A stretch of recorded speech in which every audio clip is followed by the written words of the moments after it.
नमस्कार दोस्तों, मैं पंडित ब्रजभूषण शर्मा ब्रज फ्यूचर पॉइंट के सौजन्य से मैं आप लोगों के सामने एक बार फिर आज दोस्तों मेरा कुछ लोगों का फोन आया। उसके आधार पर आज का मेरा टॉपिक थोड़ा सा अलग हटके है।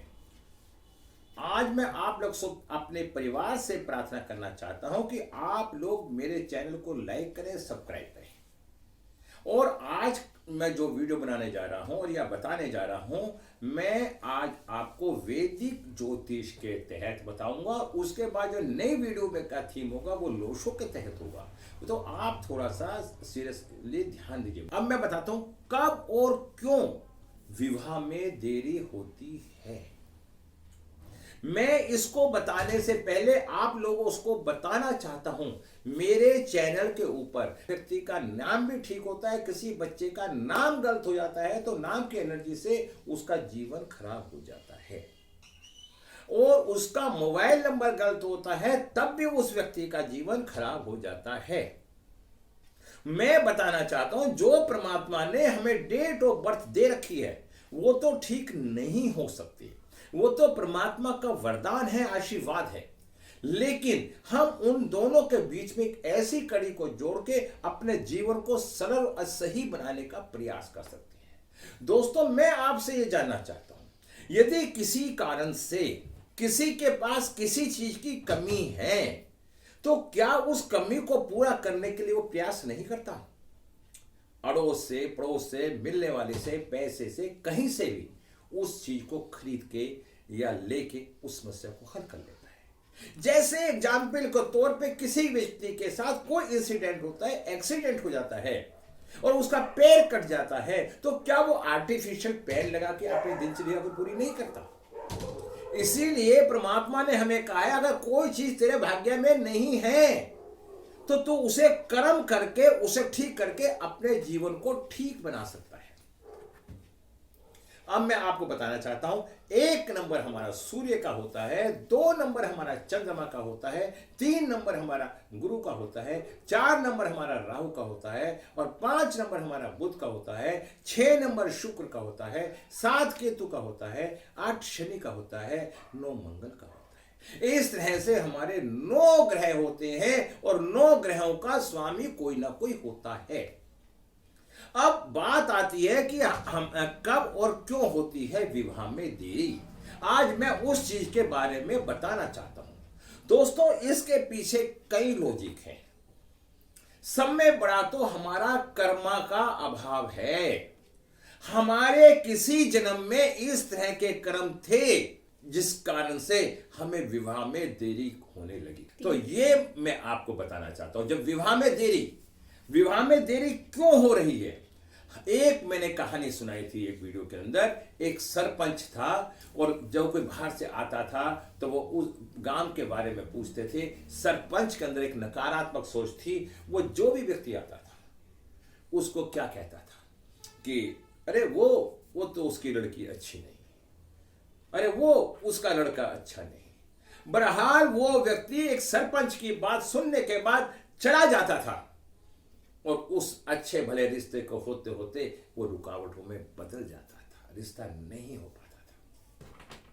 जब समय बीतता चला गया, सरपंच का देहांत हो गया, सरपंच ने अगला जन्म लिया। अगले जन्म में वो एक आम आदमी के रूप में आया। जब उसके 40 साल हो गए, उसकी शादी नहीं हुई, तब वो ज्योतिषियों विशेषज्ञों के पास पहुंचा। तब उसे कर्मों में क्या लिखा था? उसके कर्मों में शनि भगवान ने उसे सजा देने के लिए वैदिक कुंडली के अनुसार उसके सप्तम भाव में आके बैठ गए। जब सप्तम भाव में आके शनि या राहु या केतु जैसे पापी ग्रह आ जाते हैं तो व्यक्ति की शादी में विलंब होता है। यह सब में बड़ा मेन कारण होता है। दोस्तों मैं वीडियो की थीम काफी आपको बताने का प्रयास करूंगा। दूसरा मैं बताता हूं, किसी भी शादी को लेट होने में बृहस्पति देव का सब में बड़ा हाथ होता है। जब हम गुरु की अवहेलना करते हैं, गुरु की निंदा करते हैं या गुरु का सम्मान नहीं करते, ऐसी स्थिति के अंदर हमारा गुरु नीच का हो जाता है, गुरु शत्रु पक्षी हो जाता है। जब हमारे कोई भी ग्रह नीच के हो जाते हैं तो वो हमारे इस वर्तमान जन्म में अच्छे फल नहीं देते। जब वो अच्छे फल नहीं देते तो गुरु का नीच होना या शुक्र का भी नीच होना, लड़की के लिए गुरु का नीच होना और लड़के के लिए शुक्र का नीच होना, इससे यह साबित होता है लड़के ने नारी जाति को परेशान किया है, जिस कारण से उसकी शादी नहीं हो रही और वो व्यक्ति दुखी है शादी से। और लड़की ने अपने बुजुर्गों को, अपने सास ससुर को, अपने परिवार के बड़ों की, माता की, पिता की, सबकी अवहेलना करी है, जिस अवहेलना के कारण उनकी स्थिति बिगड़ गई और उनका गुरु बृहस्पति खराब हो गया, नीच हो गया, किसी का शोषण किया। जब गुरु नीच हो जाता है दोस्तों, मैं आपको बताना चाहता हूं बहुत स्पष्ट शब्दों के अंदर, आप अपने अपने घर पे बैठ के अपने अपने कुंडलियों को देखो। अगर आपका बृहस्पति नीच है तो आपकी शादी में परेशानी है, आपको धन में परेशानी है, आपको पुत्र संतान में परेशानी है, बहुत सी समस्याएं आपके सामने बनती चली जाएगी। अगर लड़के की कुंडली में शुक्र खराब है तो उसके द्वारा पत्नी से भले ही शादी हो जाए, पति पत्नी के रिलेशन अच्छे नहीं बन पाएंगे। हम न्यूमरोलॉजी के अंदर बताते हैं अगर 6 नंबर हमारा मिस है तो पति पत्नी के रिलेशन, सुख सुविधाओं का अभाव बनता चला जाएगा। जब वो सब बनते चले जाएंगे तो पति पत्नी के रिलेशन नहीं बनेंगे, डिस्टर्बेंस आएगा।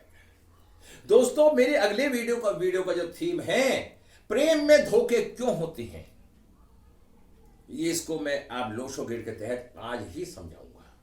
अब मैं आपको थोड़ा सा विस्तार से बता देता हूं, मेरी वीडियो लंबी हो जाती है। मैं पंडित ब्रजभूषण शर्मा, अगर आप एक कंसल्टेंसी लेके, मात्र मेरे 1100 रुपए फीस होती है, उसके अंदर मैं आपको एक भाग्य दर्पण नाम में कुंडली देता हूं, जिस कुंडली के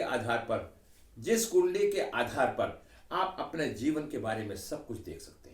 300 पेज की कुंडली होती है, 6 तरीके से कुंडली देखता हूं, लोशो ग्रिड से देखता हूं, मोबाइल नंबर ठीक करता हूं, उसके बाद नाम को ठीक करता हूं। यदि हमारे न्यूमरोलॉजी के अंदर नाम हमारे शत्रु हैं 1 और 8, शनि और सूर्य शत्रु हैं, 4 और 9 राहु और मंगल, तो ऐसी स्थिति में हम नाम के शब्द को जो 1 का और 8 का मित्र हो और 4 का और 9 का मित्र हो, तो ऐसी स्थिति में अगर हम 4 और 9 वाले को 1 नंबर दे देंगे और 8 और 1 वाले को 5 नंबर दे देंगे, का नाम रख देंगे, तो उसका जीवन सफल और निर्मल हो सकता है।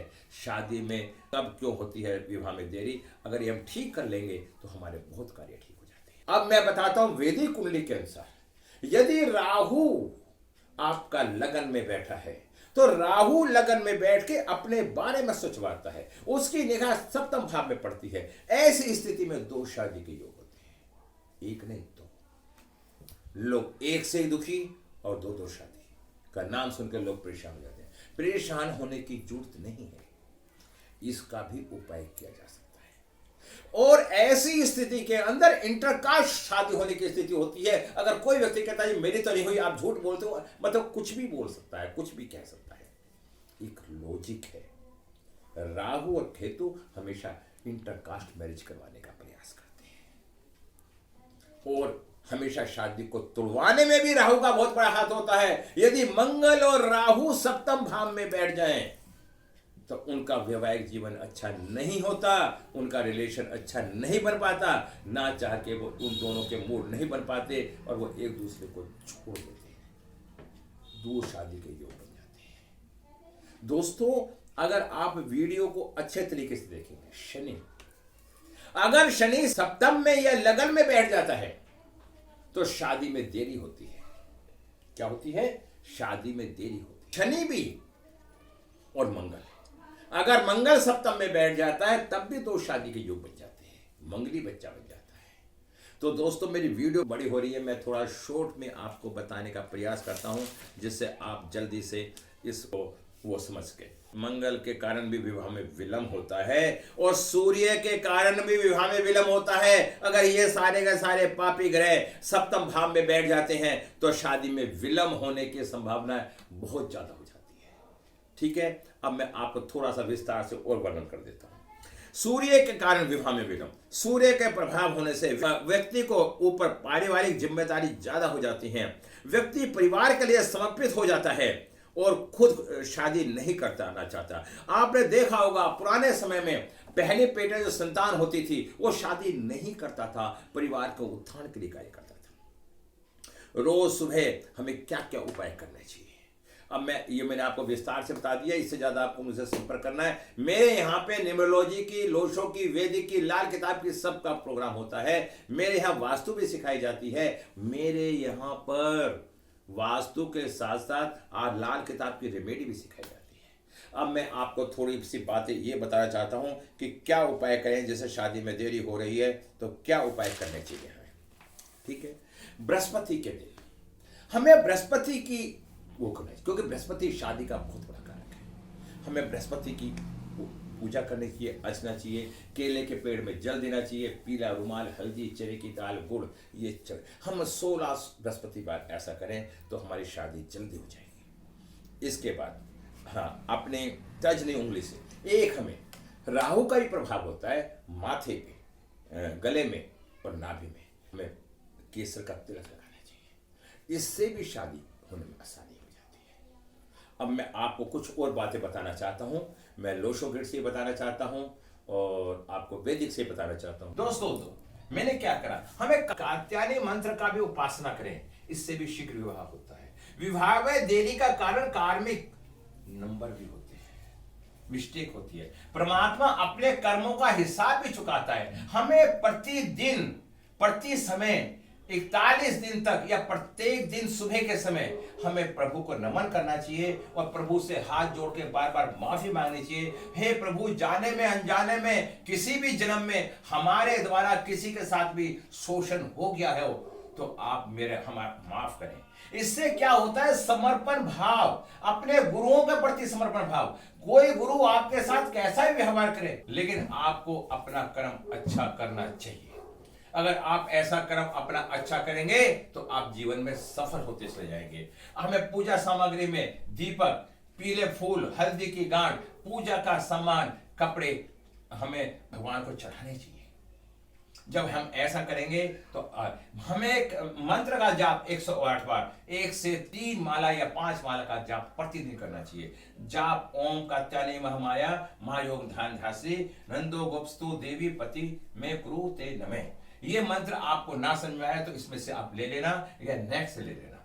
देखिए, इसके अंदर अपने कर्मों में की गई गलती की क्षमा याचना करें। सामूहिक कोई विवाह हो रहा है, वहां पे तन का योगदान करें। गरीब लड़की की विवाह में योगदान करना चाहिए। मां कात्यायनी मंत्र का जाप करना चाहिए। गुरु शुक्र की पूजा करनी चाहिए। हमें ओपल या पुखरा जैसा रतन पहनना चाहिए और हमें मंदिर में जाके भगवान के साथ शादी बनानी चाहिए और उसके बाद प्रसाद बांटना चाहिए। अगर हम इस तरह के करते हैं तो हमें हमारा जीवन का उद्धार। तो मैं ये फिर आपको बताना चाहता हूं कि यदि शादी में देरी हो रही है तो इसके पीछे कई कारण होते हैं। कभी कभी हमारी राहु की महादशा होती है, उस कारण से भी हमारी शादी समय पे नहीं हो पाती। हमें राहु की महादशा के अंदर हमें राहु के मंत्रों का, हमें कलयुग के अंदर, कलयुग नाम अधारा 4 गुना जाप करवाने चाहिए। अगर शनि की महादशा चल रही है उसमें भी शनि के 4 गुना जाप करवाने चाहिए हमें। तो कभी कभी मंगली होता है, अगर किसी व्यक्ति के पंचम में और नवम में मंगली है तो शादी बहुत देखभाल कर करवाया। हमने हजारों कुंडली पर रिसर्च करी है। आप अपने अपने कुंडलियों को उठाकर देख लें। अगर किसी के परिवार के अंदर कोई विधन आ रहा है, पति पत्नियों को विचार नहीं मिल रहे हैं, तो 5वें में और 9वें में मंगल को देखें, पाया जाएगा। अगर 5वें में और 9वें में मंगल है तो आपके विवाह का बैंड बजा हुआ है। आपको उसको सही करने के लिए एक सशक्त पंडित से और अपने विचारों को चेंज करना पड़ेगा। मेरे सामने बहुत कुंडलियां आती हैं। मैं एस्ट्रोटॉक पे भी काम करता हूं और मैं सबसे निवेदन करता हूं कि एस्ट्रोटॉक से ही मेरे से कांटेक्ट करें, क्योंकि मेरा वहां पे सब कुछ सस्ता और बहुत अच्छा होता है। वे व्यक्तिगत फीस भी मेरी ज्यादा है और मेरे पे समय भी नहीं होता। तो मैं अपने शब्दों पे विराम लगाना चाहता हूं और उन शब्दों पे विराम लगाने से पहले मैं कहना चाहता हूं, यदि आपको मेरी वीडियो पसंद आती है तो मेरे चैनल को लाइक और सब्सक्राइब करें और कमेंट करें। उसके बाद मैं आपसे एक पूछना और कहना चाहता हूं, अगर आपको ये सब कुछ अच्छा लगता है तो आपको कंसल्टेंसी लेनी है, मात्र 1100 फीस है, और मेरी क्लास को ज्वाइन करना है तो मात्र 11,000 फीस है। मैंने आज ही एक कंसेप्ट डाला है, क्रैश कोर्स। लोग ये तो कहते हैं हमें लोशो आती है, पर जब लोशो सामने आती है तो कुछ नहीं आती। जब आदमी को कुंडली देखना कैसे सीखो, ये मैं एक विस्तार से मैंने एक क्रैश कोर्स चालू करा है 6100 रुपये का। यदि आपको अच्छा लगे 1 अप्रैल से मेरा वो कोर्स चलेगा, तो आप मेरे से कॉन्टैक्ट कर सकते हैं। मैं इन्हीं शब्दों के साथ मैं विराम लगाता हूँ। यदि किसी को मेरे किसी शब्दों में कोई कमी हो या कोई बात बताना चाहता हो तो कॉन्टैक्ट कर सकता है मेरे व्हाट्सएप नंबर पे। नमस्कार, जय हिंद।